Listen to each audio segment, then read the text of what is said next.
अस्सलाम वालेकुम dear students. Tutor online में एक बार फिर खुश आमदीद। Class ninth chapter number 3 dynamics. आज का जो हमारा टॉपिक है उसमें हम स्टडी करेंगे फोर्स, इनर्शिया एंड मोमेंटम को। काफ़ी इंटरेस्टिंग टॉपिक है ये, तो इसको समझने के लिए हमारे साथ जुड़े रहिएगा और हमारे चैनल को भी ज़रूर सब्सक्राइब कर दीजिएगा। तो सबसे पहले हम डिस्कस करते हैं फोर्स, इनर्शिया एंड मोमेंटम को। फोर्स सबसे पहले हम देखते हैं फोर्स एक्चुअली क्या है। फोर्स एक ऐसी कुव्वत जो किसी भी बॉडी को स्टॉप या टेंड्स टू स्टॉप या मूव या टेंड्स टू मूव या के हरकत देने की कोशिश करती है या कर हरकत देती है या स्टॉप करने की कोशिश करती है या स्टॉप करती है, उसको हम फोर्स कहते हैं। अगर इसकी कंप्लीट डेफिनेशन हम देखें, अ फोर्स मूव्स और tend to move, stop or tends to stop the motion of a body. The force can also change the direction of motion of body. तो हम सिंपल डेफिनेशन से ये समझ चुके हैं कि ऐसी कुव्वत, ऐसी एक्सटर्नल फोर्स जो किसी बॉडी की मोशन को रोकने के लिए या किसी बॉडी अगर रेस्ट हालत में है उसको मूव करने के लिए जो हमें कुव्वत दरकार होती है उसको हम फोर्स कहते हैं। इसके साथ नेक्स्ट हमारे पास हेडिंग है इनर्शिया की। Inertia of a body is its property. Inertia किसी भी जिस्म की खासियत है, due to which it resist any change in its state of rest और मोशन। किसी भी जिस्म के अंदर मौजूद ऐसी खासियत है, अगर कोई बॉडी रेस्ट में है तो वो चाहेगी कि वो रेस्ट में ही रहे। तो उस अगर हम मूव करना चाह रहे हैं तो उसके ऊपर इनर्शिया की force due to body implement होगी, जो चाहेगी कि बॉडी रेस्ट में ही रहेगी। अगर कोई बॉडी मोशन में है तो वो इनर्शिया की फोर्स ये चाहेगी कि वो बॉडी हमेशा मोशन में ही रहे। अगर हम उसे स्टॉप करने की कोशिश करते हैं तो इसकी अपोजिशन फोर्स अप्लाई करेगी, उसको हम इनर्शिया कहते हैं। तीसरी हमारे पास हेडिंग है मोमेंटम की। Momentum of a body is the quantity of motion it possesses due to its mass and velocity. किसी भी जिस्म में मौजूद मोमेंटम एक्चुअली हासिल ज़र्ब है उसके मास और वेलोसिटी के, क्योंकि पूरा अर्ज पे मौजूद कोई भी जिस्म उसके अंदर मास भी मौजूद है, अगर वो मोशन में है तो उसके अंदर वेलोसिटी में मौजूद है। तो हम मास और वेलोसिटी के हासिल ज़र्ब या product of mass and velocity is called momentum. और सिस्टम इंटरनेशनल में मोमेंटम का जो यूनिट है वो है किलोग्राम मीटर पर सेकेंड। मीटर पर सेकेंड डेफिनेटली वेलोसिटी का यूनिट है और मास का यूनिट हमारे पास किलोग्राम है। और मोमेंटम एक्चुअली एक वेक्टर क्वांटिटी है। वेक्टर क्वांटिटी मीन इसका मैग्नीट्यूड और डायरेक्शन दोनों होने चाहिए।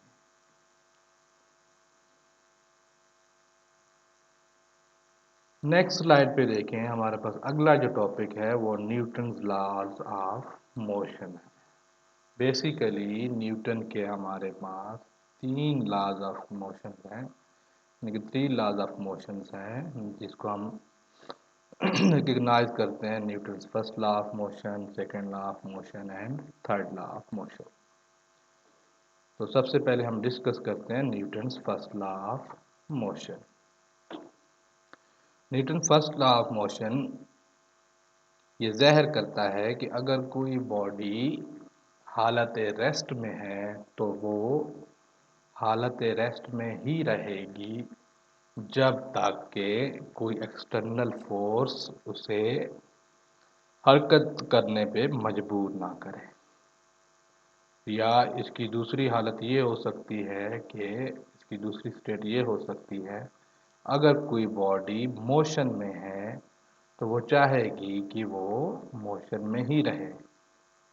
जब तक कि उसके ऊपर बैरूनी फोर्स असरअंदाज ना हो। Actually Newton first law of motion इस कुरान अर्ज यानी ज़मीन पर इम्प्लीमेंटेबल हम या एप्लीकेबल नहीं है, क्योंकि अगर कोई भी बॉडी अगर मोशन में है तो वो हमेशा मोशन में नहीं रह सकती ड्यू टू एक्सटर्नल फोर्सेस, बैरूनी फोर्सेस की वजह से।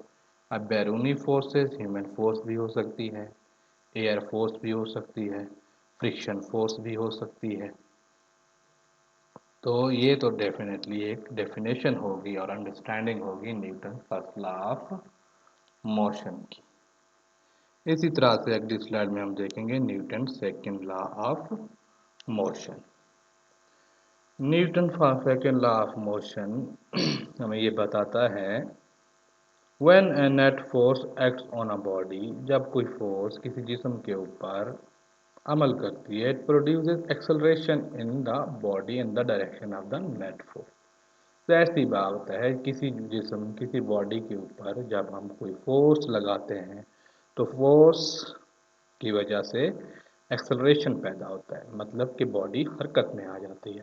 The magnitude of this acceleration is directly proportional to the net force, यानी कि इस एक्सेलरेशन की जो मिकदार है वो डायरेक्टली प्रोपोर्शनल होगी उसके ऊपर लगाई जाने वाली फोर्स के, यानी कि जितनी ज़्यादा फोर्स होगी उतना ज़्यादा हमारे पास बॉडी के अंदर एक्सेलरेशन पैदा होगा और इन्वर्सली प्रोपोर्शनल होगी टू इट्स मास। अगर जिस्म का मास ज़्यादा है यानी कि किलोग्राम उसका जो मास है वो ज़्यादा है और फोर्स कम है तो डेफिनेटली एक्सेलरेशन भी कम पैदा होगा। अगर मास कम है और फोर्स ज़्यादा है तो हमारे पास एक्सेलरेशन ज़्यादा पैदा होगा।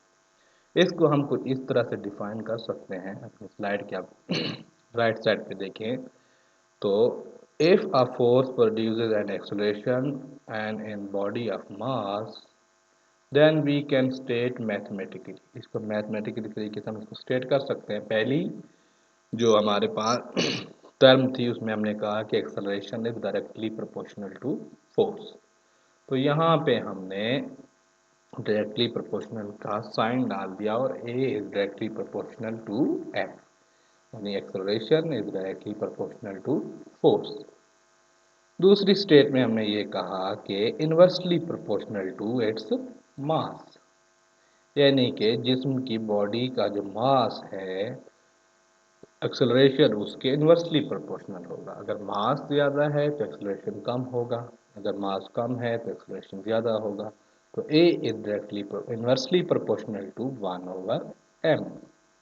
तो अगर इन दोनों स्टेट्स को हम कंबाइन करें तो हमारे पास एक्चुअली बनेगा ए directly proportional to F and A direct inversely proportional to M। तो ये स्टेट हमारे पास F, अगर हम फोर्स कैलकुलेट करना चाहें तो F is directly proportional to mass and acceleration. जब हम डायरेक्टली प्रोपोर्शनल का साइन यहाँ से मूव करते हैं तो इक्वल का साइन आ जाएगा और एक हमारे पास कांस्टेंट आ जाएगा, जो इक्वेशन का कांस्टेंट हम कह सकते हैं, उसको हम के से रिप्रेजेंट करेंगे। तो इक्वेशन हमारे पास जो एक्चुअली बनेगी फोर्स कैलकुलेट करने के लिए एफ इज इक्वल टू के एम ए, के is a constant. In system international unit, the value of k comes out to be 1। System international में k की वैल्यू एक्चुअली 1 है, तो इस तरह से ये इक्वेशन हमारे पास F is equal to M A mass into acceleration. System international unit of force is newton according to Newton second law of motion, क्योंकि हमारे पास फोर्स का जो यूनिट है वो हमारे पास न्यूटन है। अब एक न्यूटन फोर्स हम कैसे रिकग्नाइज करेंगे या कैसे जानेंगे कि एक न्यूटन फोर्स कितनी होती है, तो उसके लिए हमारे पास डिफाइन किया गया है one newton force is the force that produces an acceleration of 1 metre per second square in a body of mass of 1 kg। कहने का मतलब ये है कि अगर किसी जिस्म का किसी बॉडी का मास 1 किलोग्राम हो और वो 1 मीटर पर सेकेंड स्क्वायर के एक्सेलरेशन के साथ मूव करे, तो हम ये कह सकते हैं कि जो हमने फोर्स इंप्लीमेंट की वो 1 न्यूटन थी। Thus, a force of 1 Newton can be expressed as 1 Newton is equal to 1 kilogram of mass into 1 meter per second square of acceleration. तो 1 न्यूटन हमारे पास 1 kg मीटर पर सेकेंड स्क्वायर, ये हमारे पास force का unit Newton की कुछ expression या उसकी डिटेल हो गई, उसकी डेफिनेशन हो गई। नेक्स्ट हम देखते हैं कि third law of motion, Newton third law of motion. Newton third law of motion के मुताबिक every action has their reaction but in opposite direction, यानी कि हर एक्शन का एक रिएक्शन होता है इक्वल मिकदार के अंदर, लेकिन रिएक्शन की जो सिमत होगी वो फोर्स के या एक्शन के अपोजिट होगी।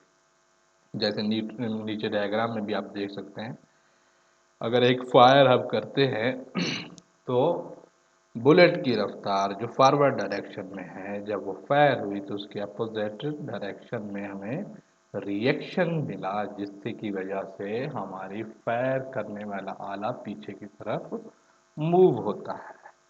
It is called Newton third law of motion. तो आज के लेक्चर को यहीं पे इख्तिताम पजीर करते हैं। तो मिलते हैं नेक्स्ट कल के लेक्चर के लिए, तब तक के लिए अल्लाह हाफ़िज़।